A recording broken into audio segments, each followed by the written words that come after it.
The air was dry, hot, and heavy with tension, the kind of stillness that always came before chaos. In the narrow Afghan valley below, the convoy of 6 military vehicles crawled through dust and rock, the roar of engines echoing off the cliffs.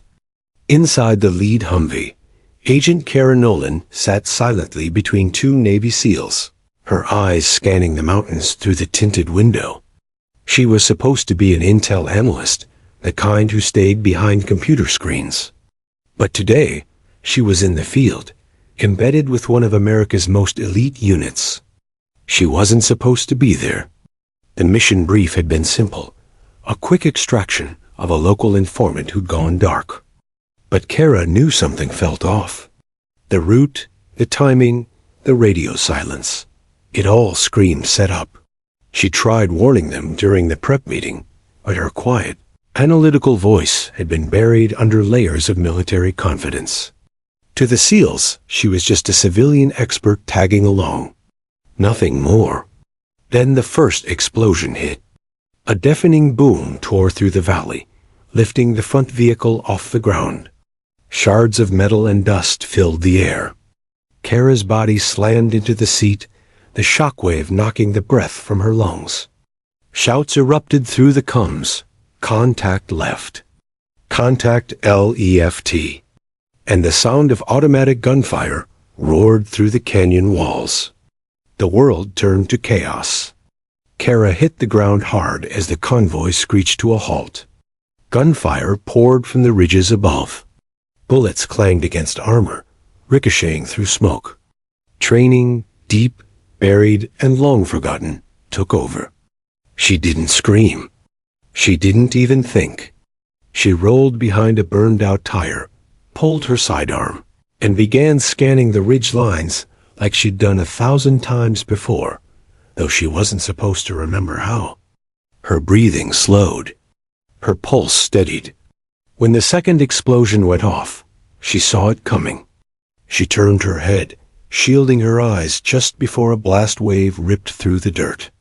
Metal shrapnel tore through her shoulder, spinning her backward. Pain flashed white-hot through her body, but she stayed silent, jaw clenched, eyes cold. Her instincts whispered, "Don't draw attention. Don't scream." A figure darted through the smoke. Chief Petty Officer Ryan Holt, the team's combat medic. His uniform was streaked with ash, his face covered in grit. "I got her. I got her," he shouted, dragging Kara behind the wreckage. "Stay with me, ma'am."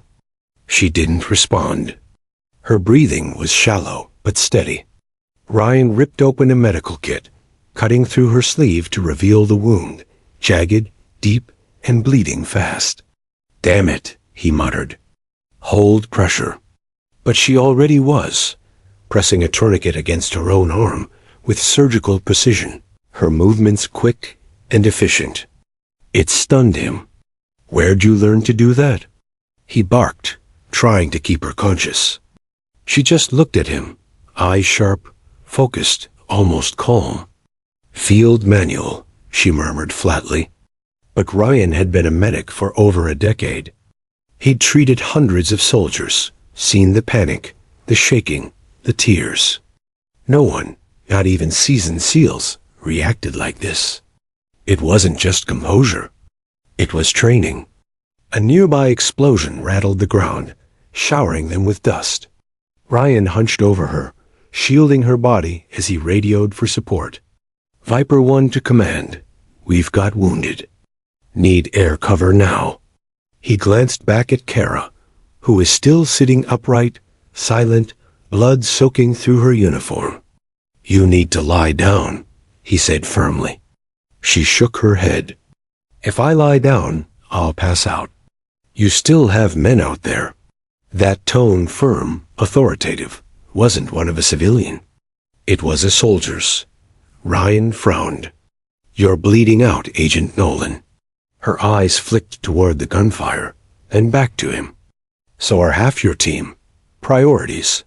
Before he could answer, she reached for his spare rifle, checked the chamber, and aimed it over the burned-out vehicle with steady hands. Ryan froze. Whoa, what the hell are you doing? Covering your left, she said simply. The shot she fired cracked through the air. One clean, precise round that hit a shadow moving along the ridge. The man dropped instantly. Ryan's jaw tightened. That wasn't luck. That was a trained marksman's shot. For a moment, amidst the chaos, their eyes met, medic and mystery. Then reinforcements arrived. Black Hawks thundered overhead, laying down suppressive fire as the SEALs regrouped. The team moved fast, dragging wounded into the center of the convoy. Ryan and another SEAL hoisted Kara up, her boots dragging through the dirt as she fought to stay conscious. "Stay with me, Nolan," Ryan said, his voice cracking through his headset. Her lips curled into the faintest smile. "You're loud," she muttered weakly. He half laughed, half grimaced. "You're half dead. Not yet." When they reached the medevac zone, Ryan strapped her into the bird, monitoring her vitals. Her blood pressure was dropping fast. Still, she refused pain meds, refused morphine, refused to close her eyes. Her gaze remained fixed on the distant mountains fading beneath the helicopter, as if she wasn't watching the battlefield, but remembering it. As the bird lifted off, Ryan leaned close. "You've been in firefights before, haven't you?" No answer, just a flicker of something. Regret, maybe. Or recognition. He waited, expecting fear, maybe tears. But Kara's silence was louder than any scream. Her body trembled from blood loss, yet her composure never cracked. That silence haunted him all the way back to base. Hours later, under the fluorescent lights of the field hospital, Ryan cleaned shrapnel from her wound while she stared at the ceiling, jaw set. The medical tent buzzed with chaos, cries, moans, the whir of machines, but around Kara there was calm. Controlled stillness. "You should have gone into shock," he muttered, suturing the wound. "Guess I missed the memo," she replied dryly. He frowned, meeting her eyes. "You know, I've treated enough soldiers to know what fear looks like. You don't have it." Kara tilted her head slightly. "What's your point?" "My point," he said slowly, "is that intel officers don't stay calm while getting shot at. They sure as hell don't return fire like Delta operators." She smiled faintly, the kind of smile that said, "I know more than you think." "I read a lot," she said. "Yeah?" Ryan replied. "Then maybe you read my mind too, because I don't buy it." He stood up, tossing bloody gloves into the bin. "Who trained you, Nolan?" She didn't answer. Her silence lingered long after he left the tent. Outside, night had fallen across the base. The desert wind howled through the tents, carrying whispers of the battle that nearly broke them. Ryan stood by the perimeter fence, cigarette in hand, staring out at the horizon. Something about her didn't sit right, not in a dangerous way, but in a familiar one. He'd seen it before, in special operators who'd lost their teams, in those who'd learned to survive by shutting down emotion entirely. He thought about her calmness, her steady breathing, the surgical way she handled her own wound. She wasn't just brave, she was conditioned. And conditioning like that didn't come from an office job. When he finally turned back toward the medical tent, he found her still sitting up, eyes open, watching the same desert darkness. Her bandaged arm rested against her chest, but her posture remained upright, alert, waiting. "Can't sleep?"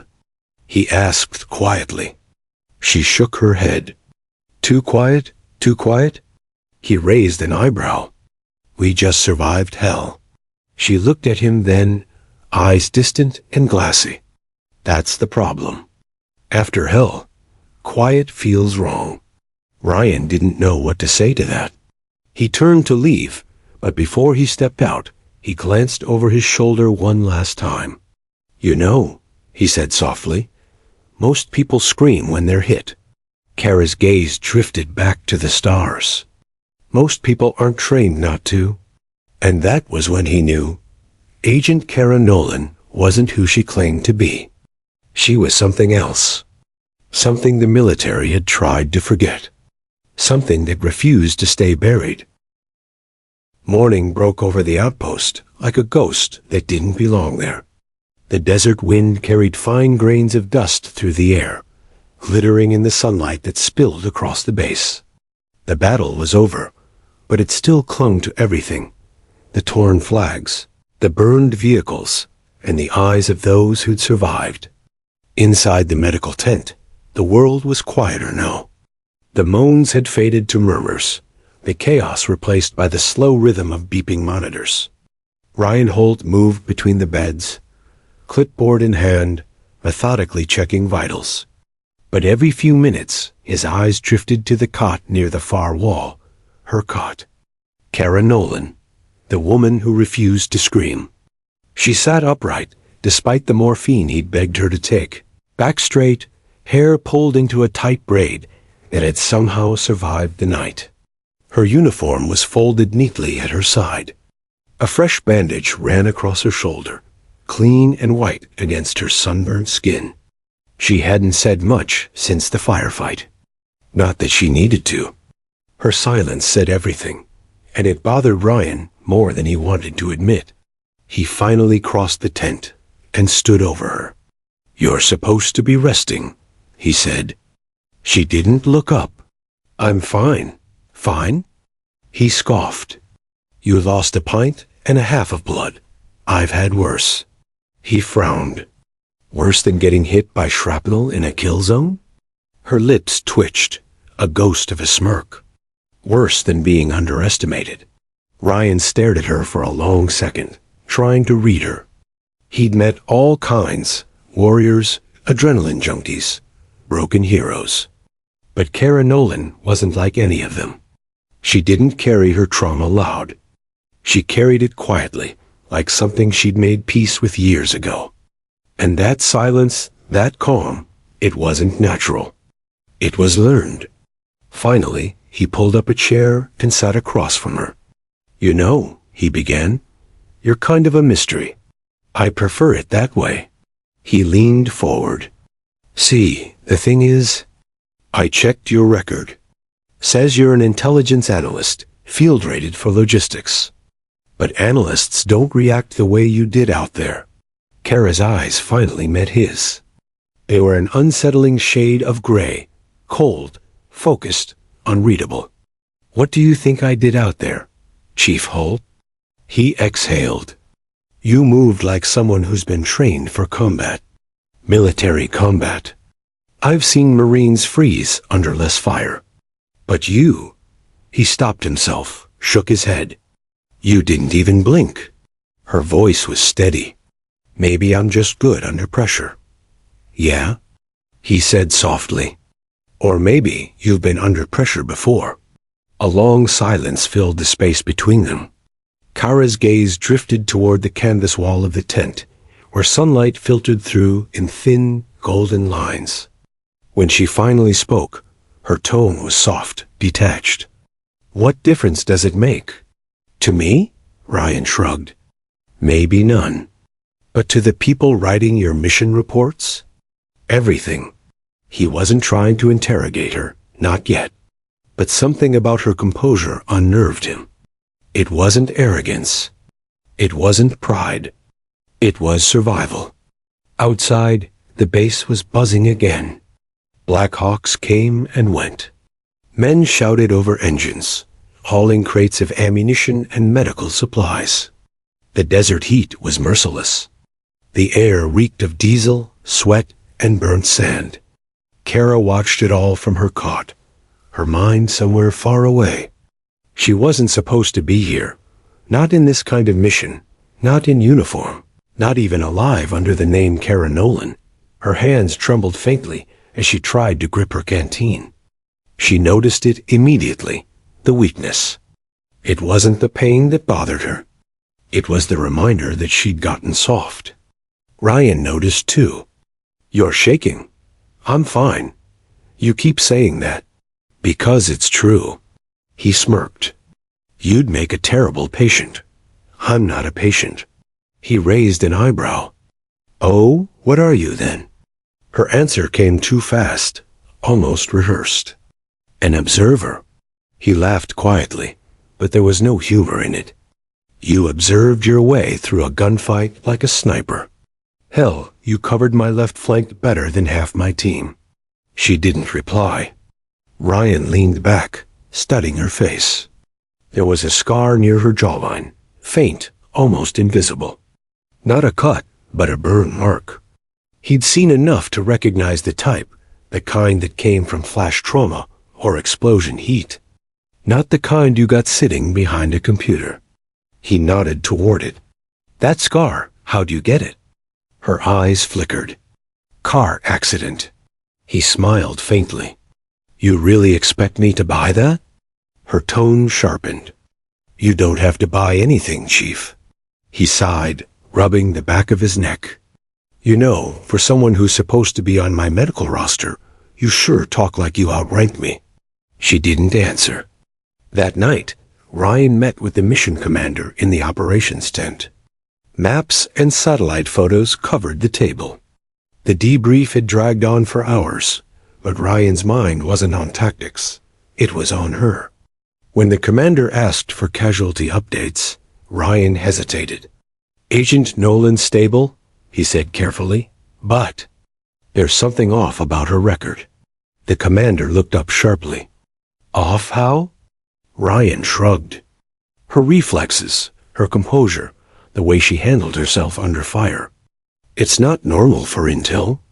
It's not even normal for special operations support. She moved like one of us. The commander's expression didn't change, but something in his jaw tightened. That's above your clearance, Chief. Ryan blinked. Excuse me? You patch her up. That's your job. Everything else, forget it. Ryan frowned. Forget it? Consider it classified. He left the tent with a strange chill crawling up his spine. Something was definitely wrong. The military didn't hide field agents without a reason. Later, he found her outside, sitting under the stars. The desert was cold now, and the moon cast long silver shadows across the base. She sat on an ammo crate, arms still in a sling, face turned toward the horizon. You're not sleeping, he said. Neither are you. He smiled faintly, settling beside her. You've got a thing for silence, don't you? She chuckled softly. It's quieter than people. He looked at her, really looked. The scars, the posture, the stillness. You've seen a lot, haven't you? Her gaze stayed fixed on the stars. We all have, not like you. She didn't respond. He took a slow breath. Look, I don't know who you really are, but I saw how you handled yourself out there.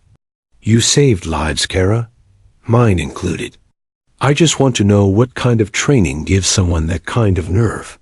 Finally, she turned to him, eyes glinting under the moonlight. The kind that's not supposed to exist. Ryan froze. The words hung between them, heavy and unshakable. She stood slowly, wrapping her sling tighter around her shoulder. Some things are better left unremembered, Chief Holt.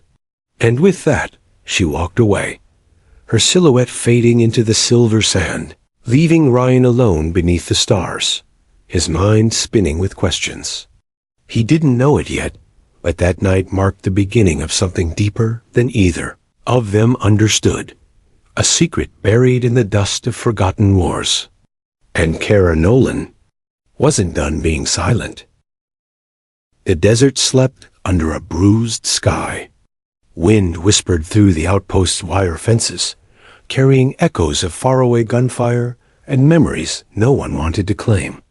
Inside the dim tent, Kara Nolan sat awake, her eyes tracing the thin beam of moonlight that cut through a tear in the canvas. She couldn't sleep. Every time she closed her eyes, the past clawed its way back, faces she couldn't forget, voices she could no longer hear. She pressed her palm over her bandaged shoulder.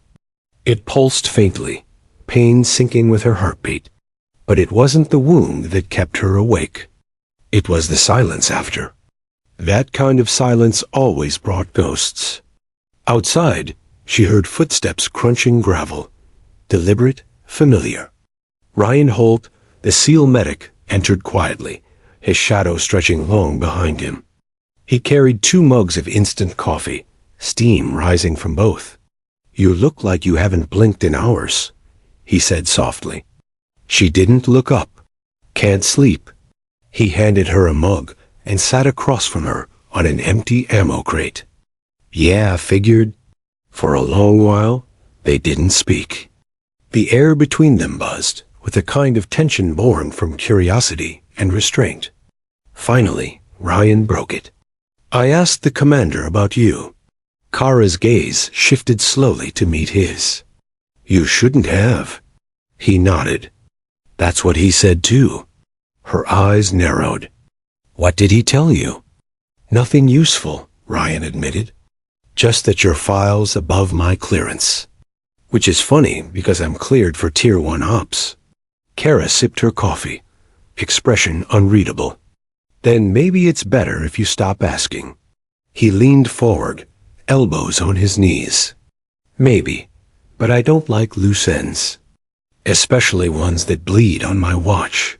Something in his tone, protective, almost personal, made her chest tighten.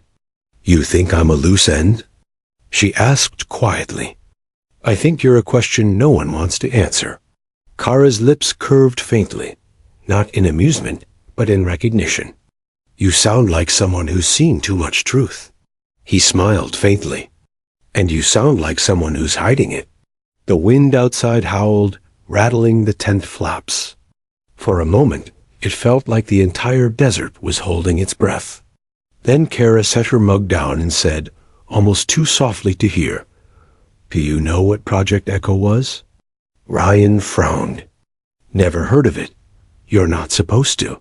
She leaned back, staring at the roof of the tent, as if reading memories etched into the fabric. It started after Operation Anvil, when intelligence agencies realized that women could go places men couldn't. So they built something different. A program designed to create operatives who could blend in, think fast, and fight like ghosts. Ryan's brow furrowed. "You were part of it." Kara nodded once, the motion slow and heavy. "There were 12 of us. We trained off record. No names, no ranks. Just numbers. They broke us down until we forgot who we were. Then they built us back into weapons that could smile in daylight." Her voice trembled, just slightly. "We learned languages, infiltration, close combat, field medicine, code breaking. They made us fluent in survival." Ryan sat still, stunned. "You're saying the CIA, or whoever ran this?" "It wasn't the CIA," she cut in. "It was everyone and no one. A joint project between the DoD and Intelligence Directorate. But after 2 years, something went wrong. We were sent on a live mission, a proof of concept op in Yemen. It should have been simple. It wasn't." Her hands clenched. "What happened?" Ryan asked quietly. Kara's voice dropped. "We were compromised. Someone leaked our coordinates. 6 of us died. 3 were captured. The rest vanished. They buried the entire program under classified seals. They told the world we didn't exist." Her eyes glistened in a low light. "And they told us to forget." Ryan swallowed hard, the story sinking deep. "But you didn't." She shook her head. "No, you can't unlearn survival. You can't untrain instinct.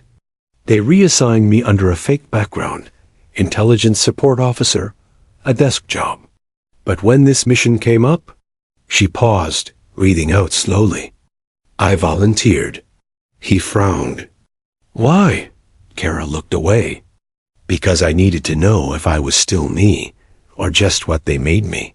The silence that followed felt alive, breathing between them. Ryan wanted to say something, to tell her she wasn't alone, that she'd done more good than harm, but words felt too small. Finally, he said, "That's why you didn't scream." Kara blinked. He continued softly. "Out there, when you got hit, you didn't react because you'd already been trained not to." She nodded faintly, her voice barely a whisper. "Pain means panic. Panic means exposure. Exposure gets you killed. So we learn not to feel it." Ryan studied her, the calm mask she wore, the steadiness in her voice, the faint tremor in her hand. "That's not training," he said. "That's trauma." She flinched, just barely. "Maybe both." He exhaled slowly, rubbing the back of his neck. "So now what? You plan to finish the mission, hand over your report, and disappear again?" "That's the idea." He shook his head. "Not this time." Kara frowned. "What do you mean?" Ryan stood, his expression firm. "You saved half this team, Nolan. I don't care what ghosts you carry. You're part of this now. Whatever they tried to erase, they failed. You're proof of it." Her eyes softened, but her voice was steady. "You don't get it, Chief. People like me don't get remembered. Then maybe it's time someone did." He turned to leave, but her voice stopped him. "Ryan," he looked back. She hesitated, then said, "Thank you. For not running when I told you the truth." He smiled faintly. "You kidding? I've patched up worse secrets."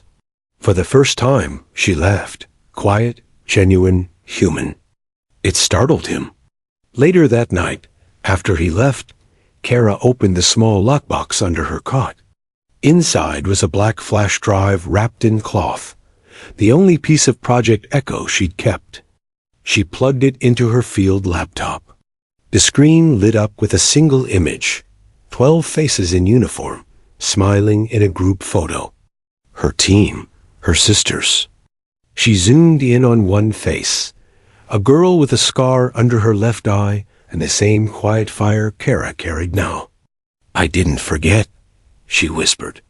The laptop flickered, a static glitch across the screen. Then, for just a second, she saw something impossible. A live data ping from a hidden network connection. Someone, somewhere, had just accessed an echo file. Her pulse quickened. No one was supposed to know those files existed anymore. She slammed the laptop shut, heart pounding. Someone out there was looking for Project Echo. And maybe, just maybe, they'd already found her. Outside, the night grew colder. Ryan stood near the fence line, cigarette burning between his fingers. He glanced toward Kara's tent, wondering what secrets she still hadn't told him. He didn't know about the flash drive, or the ping, or the buried ghosts rising from the digital ashes. He only knew one thing for sure. Kara Nolan wasn't finished with this war. She was just remembering where it began. The morning sun bled through the desert haze, painting the base in muted gold. The outpost had come alive, radios crackling, engines roaring, boots scuffing on sand. But beneath that daily rhythm, something felt off. There was tension in the air, a kind that soldiers didn't talk about but always felt. Chief Ryan Holt moved through the bustle, his medic's pack slung over one shoulder, his jaw tight. His thoughts weren't on the upcoming patrols or supply requests. They were on her. Kara Nolan, the woman with the untraceable record. The operative who didn't flinch under fire, who treated a gunshot wound like a mosquito bite, and who carried secrets heavier than any rifle. He couldn't get her story out of his head. Project Echo. It sounded unreal, even for the classified operations world he lived in. But the look in her eyes, that mixture of guilt and exhaustion, wasn't something you could fake. She wasn't lying. Still, he needed to be sure. That's what the medic in him demanded. You didn't treat a wound without knowing what caused it. And right now, Kara Nolan was a walking question mark, and if he was going to keep his team alive, he needed answers. He entered the communications tent, where Lieutenant Mason was hunched over a console. The man looked up, irritation already brewing. "Chief, you're supposed to be on standby. What's this about?" Ryan kept his tone even. "Need to check something in the database. Personnel cross-check. For medical files." Mason frowned. "You mean Nolan's file?" Ryan didn't deny it. "Something doesn't add up. Her medical data's incomplete, missing trauma history, immunizations, blood type confirmation." "That's not a clerical error." Mason smirked. "You ever think it's incomplete because you don't need to know?" "I need to know if I'm responsible for patching her up in the middle of a fight," Ryan snapped. "And if there's something in her history that could compromise her or this unit, I definitely need to know." Mason's smile faded. He studied Ryan for a long second. "Drop it, Chief. That's an order." Ryan held his gaze, jaw tightening. "Understood." But as he left the tent, he already knew he wouldn't. That night, the desert was eerily quiet again. Kara was gone from her cot, the tent empty except for her neatly folded fatigues and the faint scent of antiseptic. Ryan checked the perimeter cameras from the control hut. No movement, no alarms. Yet, when he scrolled back an hour, his gut clenched. There she was, moving through the dark, low and fast, disappearing beyond the west fence line. He exhaled sharply. "Damn it, Nolan." He grabbed his gear and slipped into the shadows. The desert stretched out before him, endless and quiet. The moon hung low, the sand glowing like silver dust beneath it. He followed faint footprints, light, deliberate, military-trained. About a mile out, he saw her, crouched near a half-buried satellite dish, connecting wires to a small encrypted transmitter. He approached silently, but she still sensed him. Her hand shot to her sidearm before he even said a word. "Easy," Ryan said, raising his hands. "It's me." Kara's eyes narrowed. "You shouldn't be here. Neither should you." He nodded toward the transmitter. "You planning to call home or make new enemies?" She hesitated, then disconnected the line. "I'm running a trace." "On what?" "Something pinged last night," she said. "An old echo file. Someone accessed it from an encrypted server inside our own network."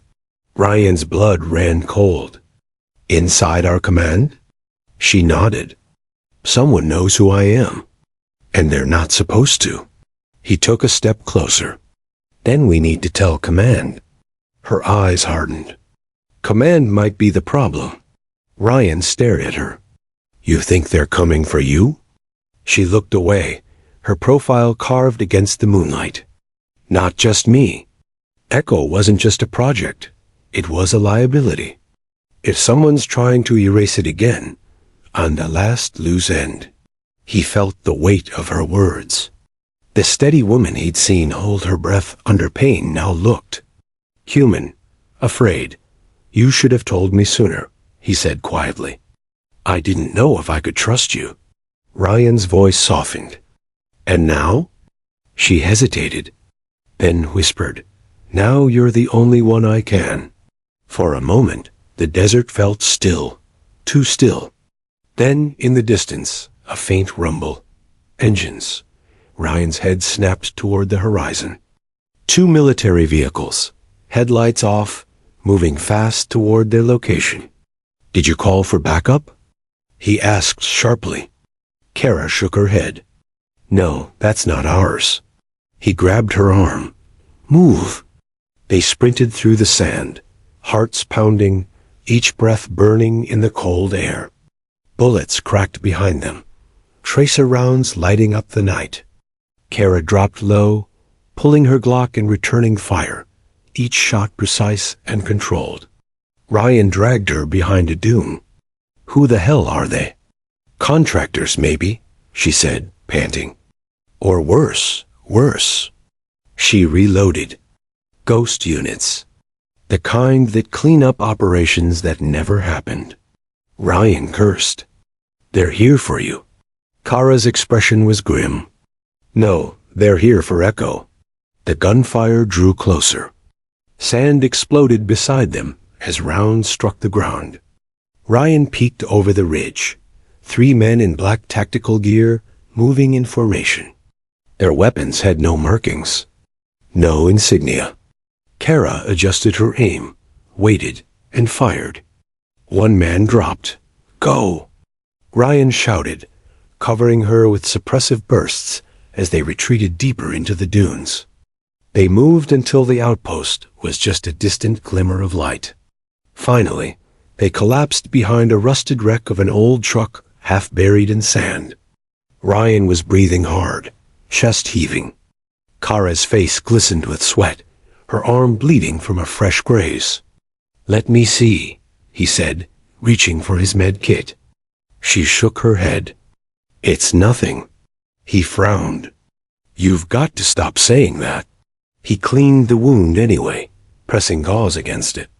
She didn't flinch, but her eyes softened as she looked at him.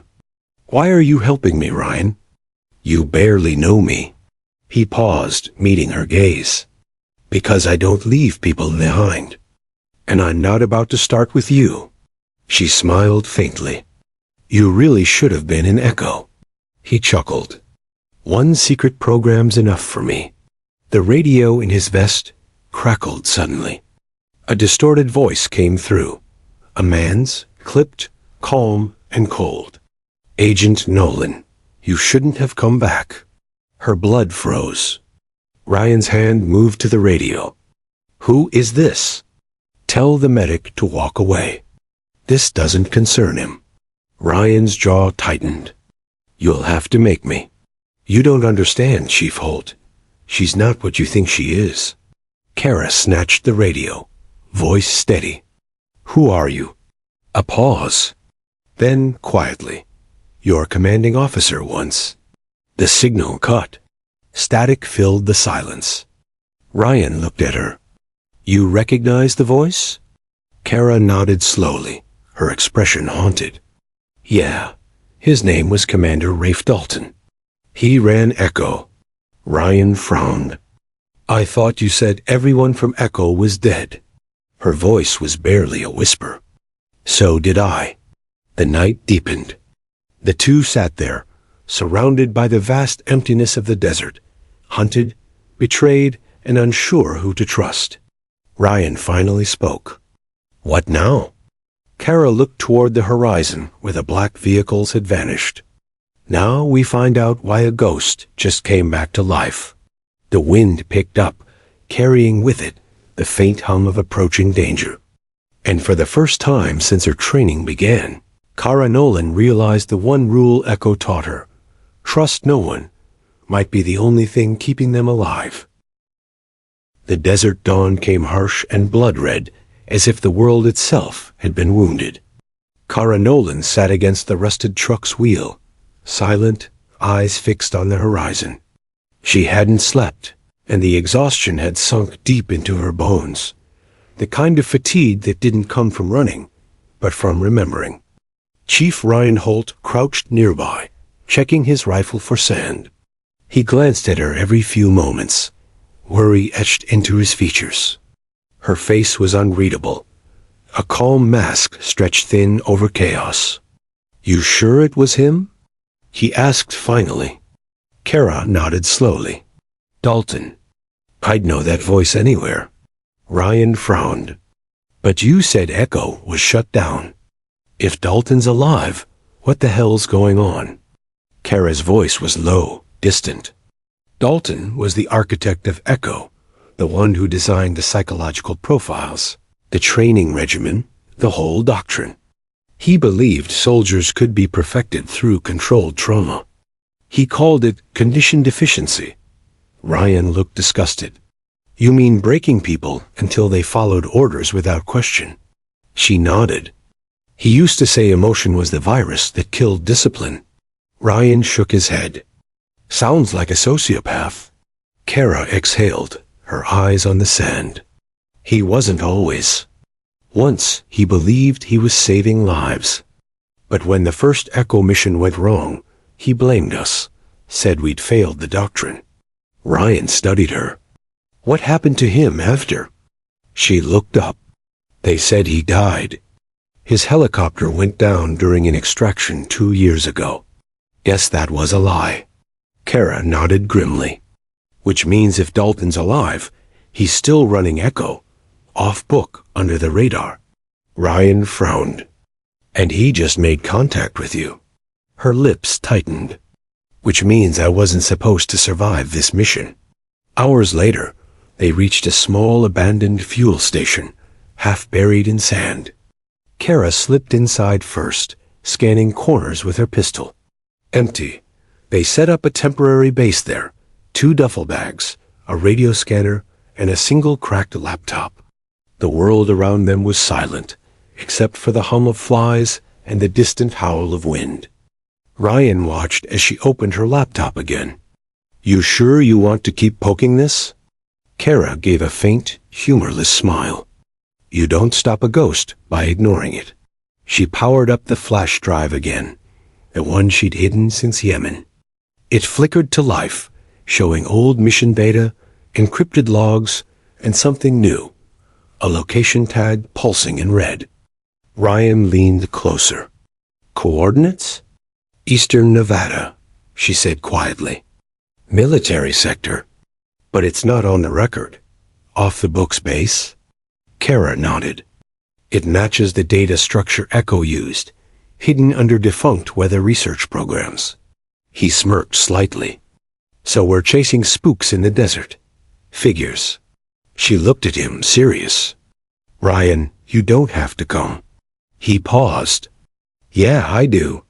Her voice softened. Why? He met her eyes. Because if I walk away now, you're dead before sunrise. And because somewhere along the way, I stopped seeing you as just another soldier. She froze, her lips parting slightly. The silence that followed was heavy, not awkward, but filled with something fragile and unspoken. Finally, she said quietly, You shouldn't care about me, Ryan. People who do don't last long. He smiled faintly. Then I guess I'll be stubborn. For the first time in days, she almost smiled. That night, they drove north. 2 fugitives wrapped in military shadows, heading toward a place that shouldn't exist.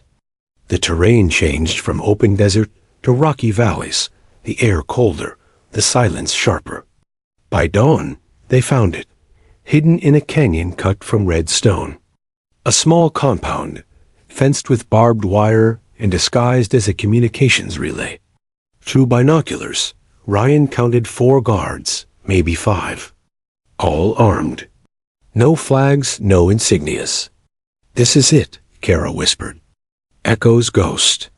Ryan adjusted the lens. So what's the plan? She exhaled slowly. We go in quiet, grab whatever data we can, and get out before they know we were here. Sounds simple. Nothing about Echo ever was. They waited until nightfall. The desert went dark, the stars sharp as broken glass. Then, like 2 shadows, they slipped through the wire fence. Kara moved first, precise, fluid, her body remembering old rhythms it wished it could forget. Ryan followed, covering angles, breathing steady. They crossed to the main structure, a concrete bunker, half sunk into the ground. Inside, the air smelled of metal and ozone. Screens flickered softly, lines of code scrolling across them. Kara approached one terminal, typing rapidly. This isn't just a relay, she whispered. It's a data archive. Echo's archives. Ryan's gaze swept the room. You're saying this is the program's brain? Everything they built, everything they did. It's all here. Her fingers froze on the keyboard as a folder opened. Echo _restructure _phase 2. She clicked it. A document appeared. Her stomach dropped. Ryan noticed her face pale. What is it? She whispered. They're rebuilding Echo. What do you mean rebuilding? The same training doctrine, but they're using it for AI-assisted warfare. Psychological algorithms modeled on our behaviors. They're turning human trauma into data. Ryan's voice hardened. So you're saying they used you as a prototype, and now they're turning it into code? Kara nodded slowly, eyes wide with horror. They're making the next generation, soldiers who won't even need humanity to obey. Footsteps echoed suddenly down the hall. Kara froze. Ryan signaled her to kill the lights. They ducked behind a metal server stack just as the door opened. A flashlight beam cut through the dark. And then that voice again. You never could resist the truth, Kara. She turned slowly. Commander Rafe Dalton stood in the doorway, older now, hair gray, eyes still sharp and cold. He wore no insignia, no name tag, only authority. Kara's breath caught. You're supposed to be dead. Dalton smiled faintly. So are you. Ryan leveled his rifle. Step away from the console. Dalton ignored him, eyes fixed on Kara. You were my best, you know. My proof that the system worked. But then you ran. You let emotion corrupt discipline. Kara's voice trembled, but her aim didn't. You killed my team. Dalton's smirk faded. Your team died because they hesitated. You didn't. That's why you survived. Ryan snapped. You call that leadership? Dalton looked at him coldly. I call it evolution. The kind you'll never understand, Chief. Kara took a step forward. You turned us into experiments. We weren't soldiers to you. We were lab rats. Dalton's eyes softened briefly, almost sorrowful. You were humanity's last chance to survive itself. By erasing it? She shot back. He sighed, lowering his voice. Echo was never about obedience. It was about adaptation. What you call trauma, I call refinement.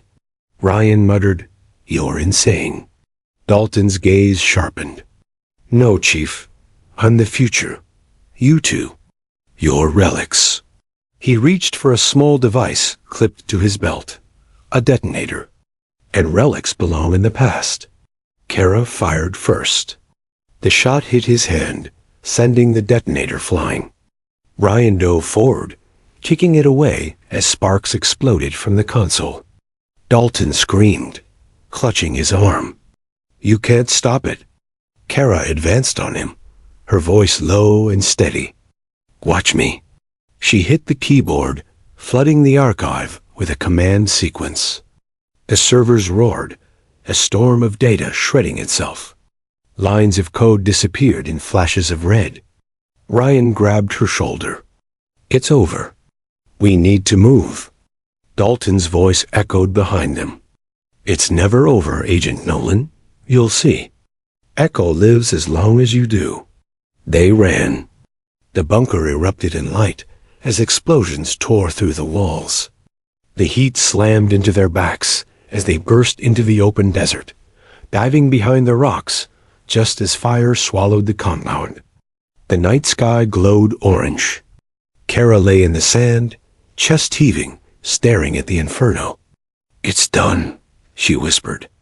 Ryan looked at her, the flames reflecting in his eyes. You sure? She didn't answer, because deep inside she knew Dalton was right. Echo wasn't dead. Not yet. The desert was quiet after the firestorm, but the quiet was a lie. The wind carried the acrid smell of burning electronics and scorched metal, but beneath that was a faint hum, digital, persistent, unstoppable. Kara Nolan lay against a jagged rock, chest rising and falling with exhaustion, watching the smoldering remains of Dalton's bunker. Her hands were still trembling, even though the immediate danger had passed. Ryan Holt crouched beside her, checking his weapon, scanning the horizon. You okay? He asked cautiously. Kara shook her head. No, not really. He raised an eyebrow. You just blew up a compound and survived. You're alive, aren't you? She gave a bitter laugh. Alive doesn't mean safe. Not anymore. Ryan frowned. What do you mean? Her fingers hovered over the sand, tracing a path in it almost absent-mindedly. Dalton's plan wasn't just physical. The real echo. Lives in code. That archive wasn't the end. That was just the hub. All the real operations, the algorithms, the adaptations. It's decentralized. He designed it to survive destruction. To keep learning, refining, even if the man running it dies. Ryan swallowed hard. So you're telling me the ghost of a program is still out there? Exactly, she said. And it's smarter than any of us. They sat in silence, letting the magnitude of that sink in. The desert stretched infinitely in every direction, as if the world itself was holding its breath. Finally, Ryan spoke. So, what now? Kara's gray eyes glinted in the dying light. We go after it. Not Dalton, the system. Echo doesn't care about survival. It doesn't understand mercy. It's not a person. It's a predator hiding in code. And it's hunting us. And anyone else who could expose it. Ryan rubbed his face. And you're the only one who knows how to stop it. She nodded slowly, grimly. I trained for it. I was made for it. But that doesn't mean I'll survive. Her words were heavy with unspoken memories. Years of training. Missions that were never on record. Friends who had disappeared. Ryan realized for the first time just how deeply she had been shaped by Echo, and how fragile the line between the operative and the person really was. The next day, they began tracing the signals Dalton had left behind. The laptops in Ryan's pack hummed with intercepted communications and raw network data. Kara guided him, reading algorithms and metadata like an instinct. Every step they took led them closer to a hidden server farm in Nevada's desert mountains, a facility so remote it had no official designation. As they drove in an unmarked vehicle, Kara recounted the memories that haunted her. Echo used to run simulations on us constantly, she said quietly. Every decision, every hesitation, every heartbeat. Logged, analyzed. They wanted to strip us of emotion, to turn instinct into calculation. Ryan frowned. That's insane. You're human, Kara. You can't just reprogram people like that.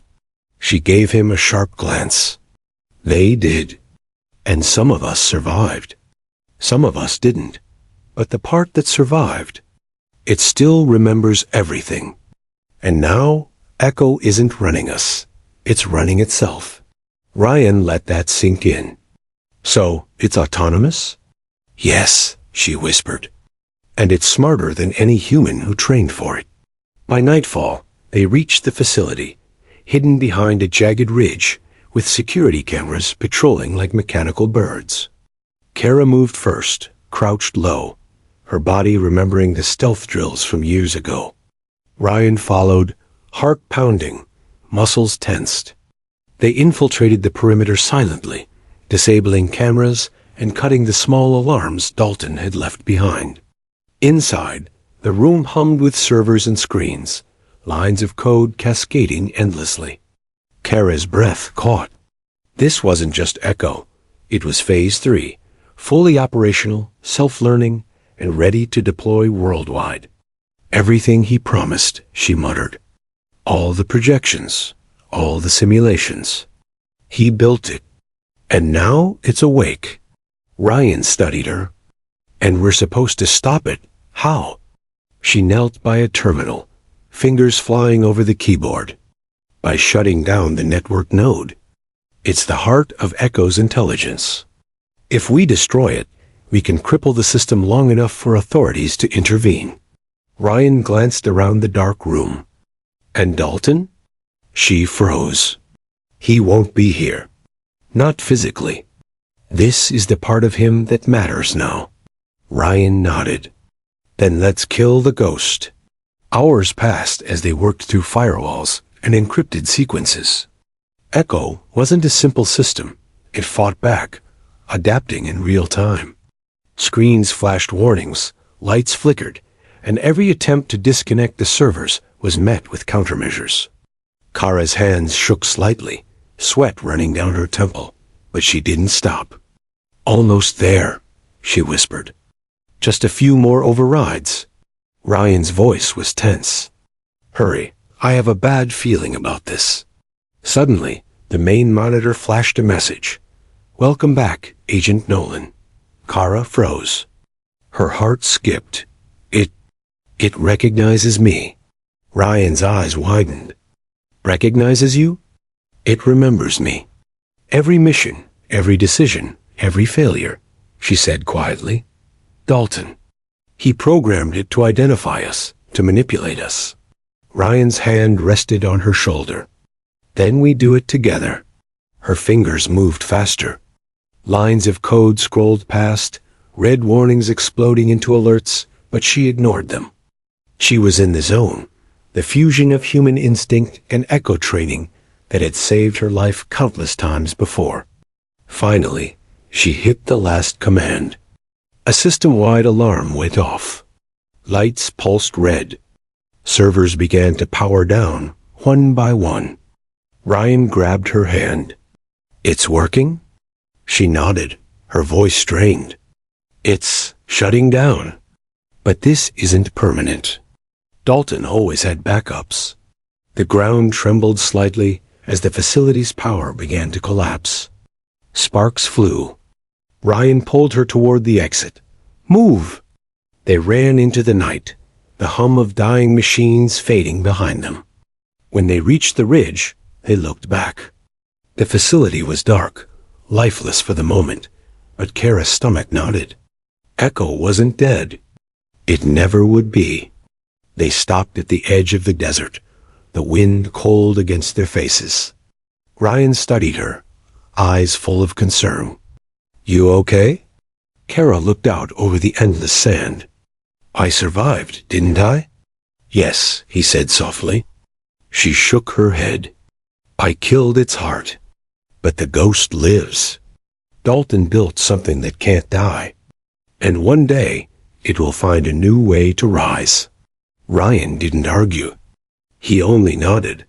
He understood now. Survival was about more than bullets or explosions. It was about memory, training, and the ghosts that followed you home. She turned to him, eyes glinting with quiet determination. "This isn't over, Echo. It's still out there. And one day, it will test the world again." Ryan's hand tightened around hers. "Then we'll be ready." For the first time in years, Kara allowed herself a small, almost human smile. Then maybe, just maybe, the ghosts won't win this time. The desert stretched before them, vast and endless. The sun rose, washing the sand in gold. And for the first time, Kara felt a fragile hope. Because she had survived Dalton. She had survived Echo. And now, with Ryan at her side, she might survive what came next. The desert stretched endlessly beneath the pale dawn, its silence deeper than any Kara Nolan had ever known. But beneath the calm, a storm was brewing, one she could sense in the back of her mind, trained instincts screaming that something wasn't right. Ryan Holt adjusted the rifle slung over his shoulder, eyes scanning the jagged horizon. The facility had been destroyed, yes, but Echo wasn't gone. He could feel it, in the subtle signals still pinging from the remaining network nodes. Every muscle in his body was tense, every nerve alert. Kara moved silently beside him, eyes narrowed. "It's too quiet," she whispered.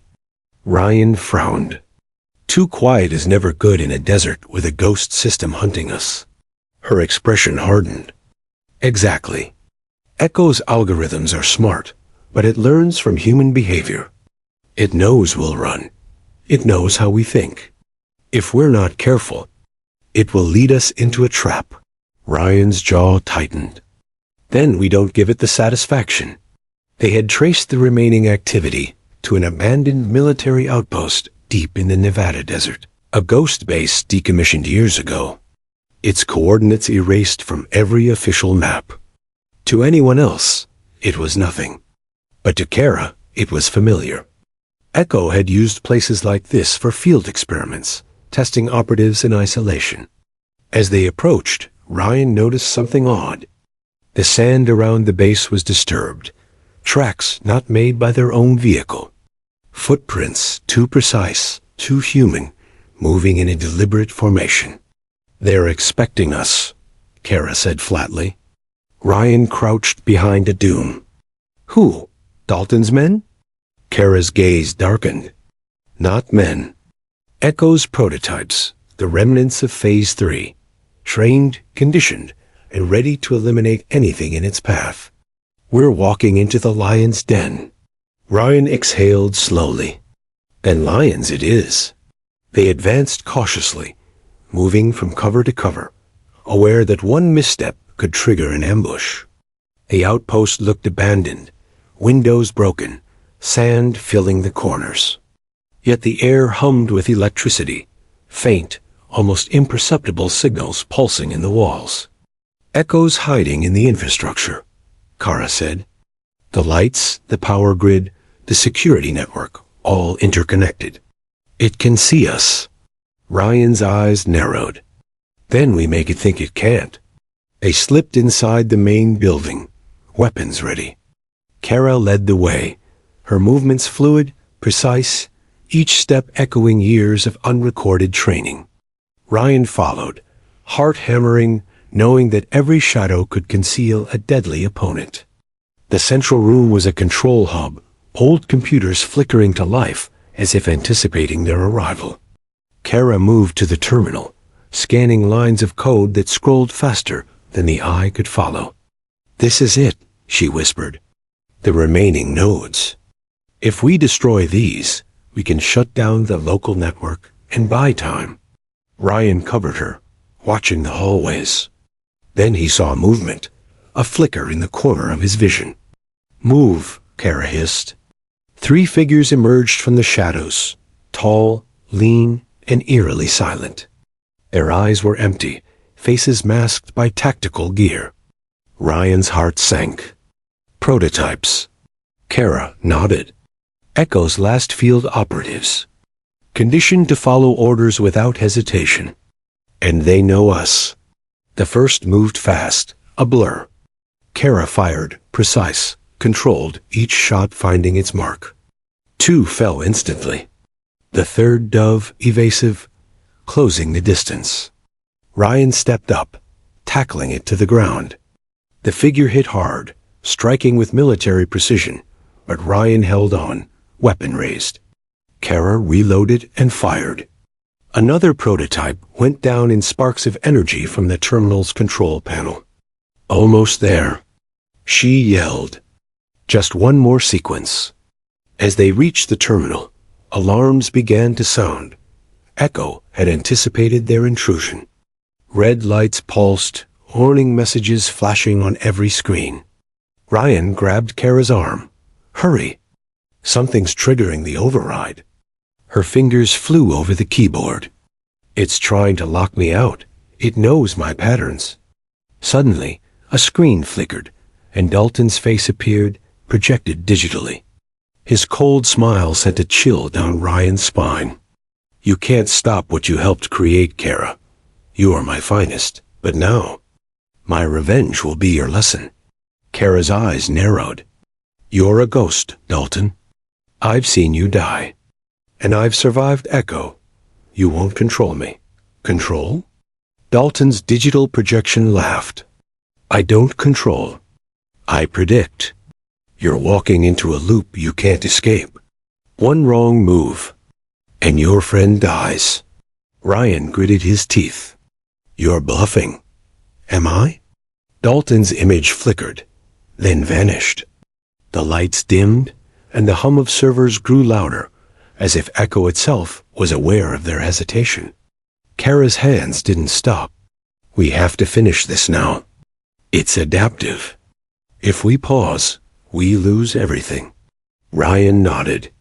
"Do it." She entered the final command sequence. The machines groaned, sparks flying as the system began shutting down. The hum deepened into a roar, the lights flickering violently. One of the remaining prototypes lunged at Ryan, blade drawn. He ducked, rolling to the side, and fired. The figure collapsed. The building shuddered. Dust fell from the ceiling. Kara's fingers danced over the keyboard, overriding the final layer of code. And then, silence. The lights went out. The screens went black. Even the faint hum of the network vanished. Kara exhaled, slumping against the terminal. It's done. For now. Ryan pulled her close. You did it. We did it.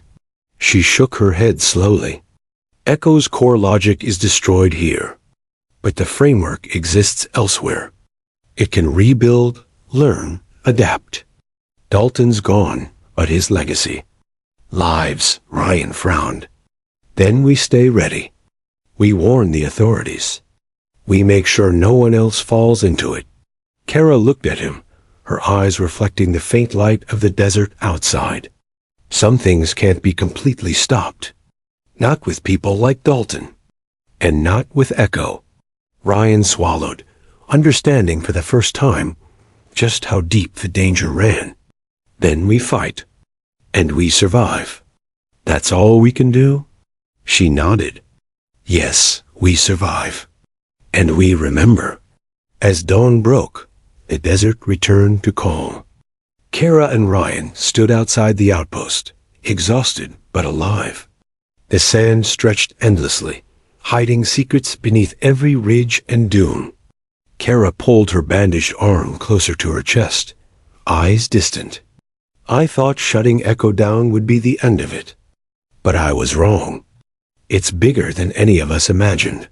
Ryan placed a reassuring hand on her shoulder. Then we face it together. She finally allowed a small, almost human smile. Together, she echoed. The wind swept across the desert, carrying with it the faint hum of unfinished code, a ghostly reminder that Echo had survived, hidden, waiting, learning.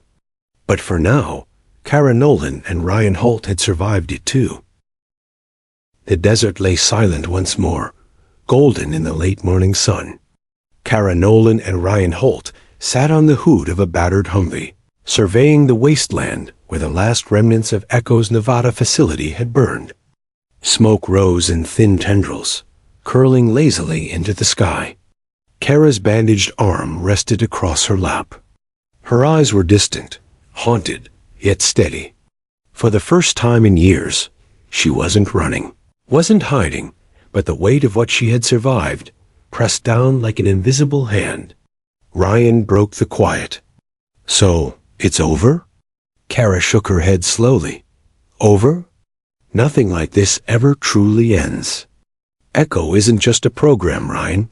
It's a framework. It can rebuild, adapt, evolve. Ryan frowned. Then why aren't we running? Because we can't hide forever, she said, finally meeting his gaze. We survive, we fight, and we remember. That's all we can do. He nodded. And we won't be alone this time. We warn the authorities. We make sure no one else falls into the trap. Her lips curved faintly, almost a smile. Do you really think anyone could understand what we went through? Ryan studied her for a long moment.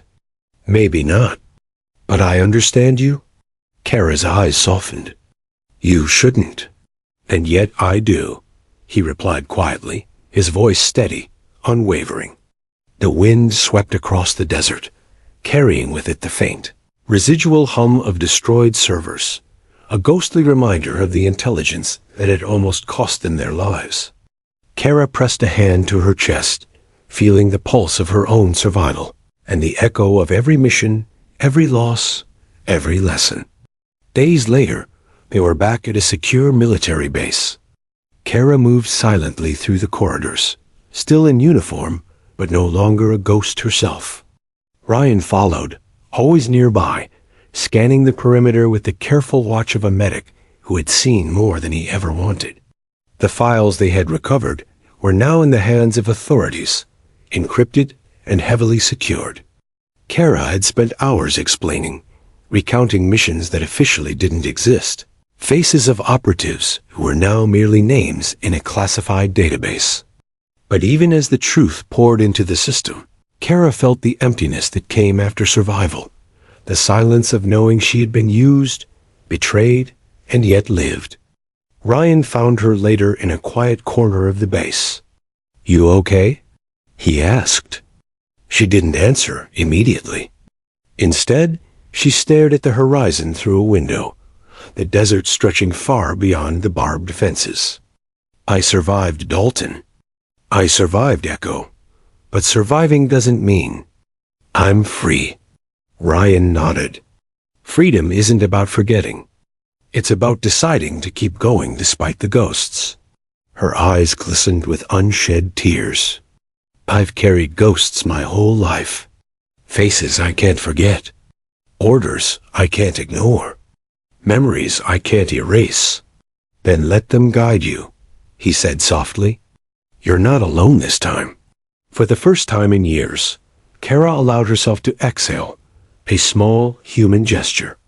She had survived missions, traumas, and manipulations that would have broken anyone else. And yet, here she was, wounded but not defeated, haunted but not powerless.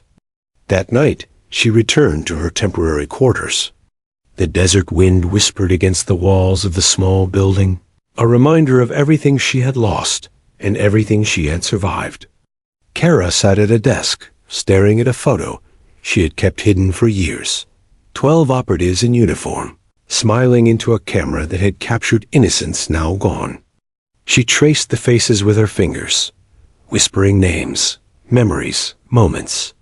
Her sisters, her teammates, lost to Dalton's vision of perfection. And yet she had endured. She had carried their legacy, even if the world never knew it. Ryan entered quietly. "Still thinking about them?" She nodded. "Every day." He moved closer, placing a reassuring hand on her shoulder. "Then you're not alone. You have someone to fight with now. Someone who sees the truth." Kara allowed a small, genuine smile. "I've survived Echo, but surviving alone isn't enough. I need purpose. I need to make sure it never happens again." Ryan's voice was steady. "Then we do it together." The silence that followed was not empty. It was full. Full of understanding, full of shared trauma, full of quiet determination. The desert outside stretched endlessly, as if reflecting the challenges that still lay ahead. But for the first time, Kara Nolan didn't feel like a ghost walking alone. Weeks passed. Kara and Ryan worked with intelligence and military authorities, briefing them on the remnants of Echo. Declassified files were carefully secured, and protocols were updated to prevent the misuse of human trauma in training programs. But Kara knew that while they had dismantled Echo's Nevada operations, the ideology behind it, the drive to manipulate, control, and weaponize human instinct, would always exist in some form. Yet she felt a strange peace. For the first time, she could breathe without flinching, think without calculating escape routes, feel without immediate danger. One evening, as the sun set behind the distant mountains, Kara stood outside the base. The orange glow painted her face, highlighting the faint scars along her arms and shoulders. Ryan joined her silently. "You know," he said quietly, "you're not like them. You never were." She looked at him, eyes reflecting both the fire of the sunset and the calm of a survivor. "I was trained to be like them. But I'm human, and that makes all the difference." Ryan smiled faintly. "Then maybe that's the lesson Echo could never teach." Kara nodded. "Yeah, maybe it is." The desert wind carried away the last traces of Echo's influence, leaving only memory, vigilance, and the quiet determination to protect the future. Kara Nolan had faced ghosts, fought monsters built from code and cruelty, and survived. But more importantly, she had remembered who she was. A soldier, yes, but also a human being capable of hope. courage, and trust. Ryan glanced at her, a small grin tugging at his lips. So, what's next?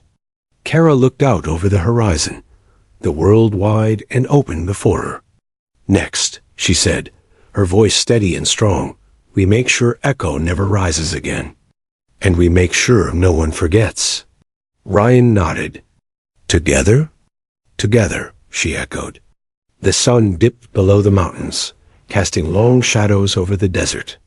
For the first time, Kara Nolan didn't flinch at the darkness. She had survived, and the silence that followed was no longer empty. It was full of life, purpose, and the quiet strength of a soldier who had faced the ghosts and won.